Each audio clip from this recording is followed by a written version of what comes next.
Komutanım. Doğu Türkistan'da kafile ve Turan timini getiren helikopter piste inmek üzere. Tamam Asubay.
Haydi alın.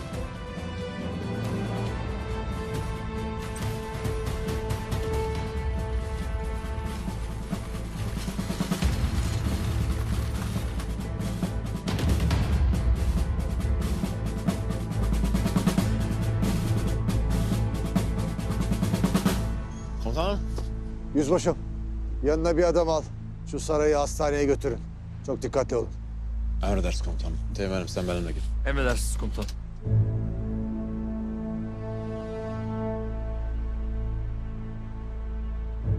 Astsubayım, iyi misin? İyiyim komutanım. Onları sağ salim getirdik ya. Şu bayrakları... Al bayrakla gök bayrağı yan yana gördüm ya komutanım. Kolum değil canım feda olsun.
Çolpan Bey, hoş geldiniz. Ben Albay İbrahim Kopuz. Memnun oldum albayım.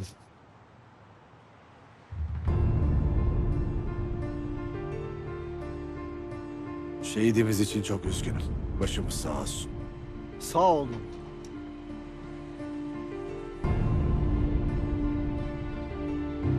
Büyük Türk milleti sağ olsun.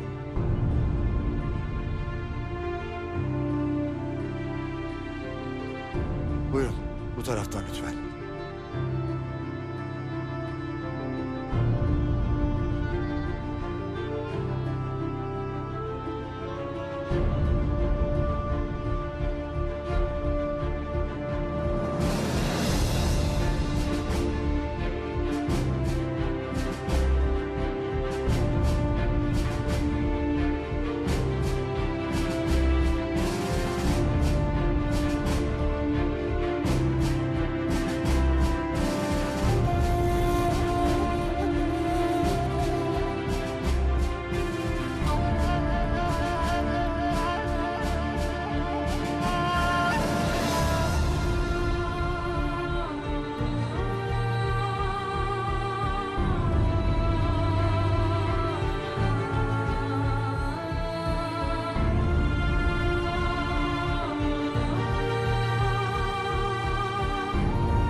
Albay kızım.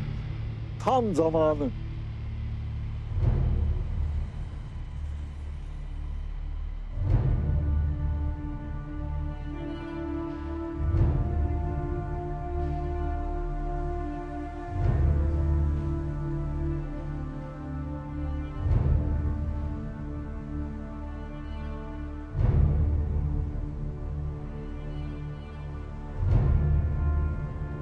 Kurtuluş yolu de, Sudek, aktı biznin kanımız. Sen üçün ey yurtımız, olsun fida mink canımız. Kan keçip, hem can verip, ahir kurtuldurduk seni.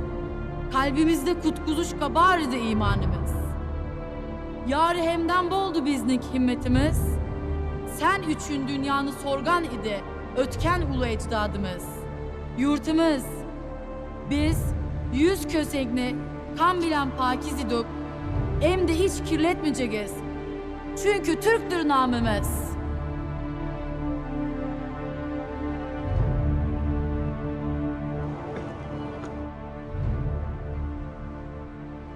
Evet, belki kalbimin ritmi bozuk. Damarlarımda birkaç stent, hatta canım burnumda denilebilir. Ama bu adamdan bu duayı dinledim ya. Bu her şeye değer. Bu gök bayrak altında bir Doğu Türkistanlı'dan bu mısraları dinledim ya. Bu her şeye değer.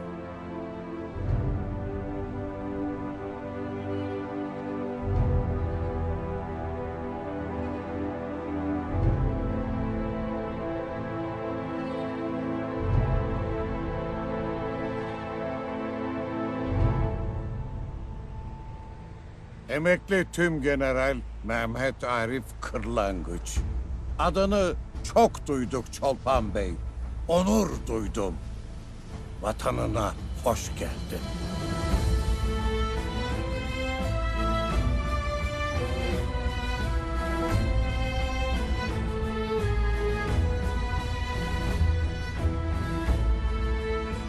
Hoş bulduk. Ben de sizi tanımaktan onur duydum generalim. İnşallah bir gün siz de bizim oralara gelirsiniz de ben de size vatanınıza hoş geldiniz derim. İnşallah. İnşallah.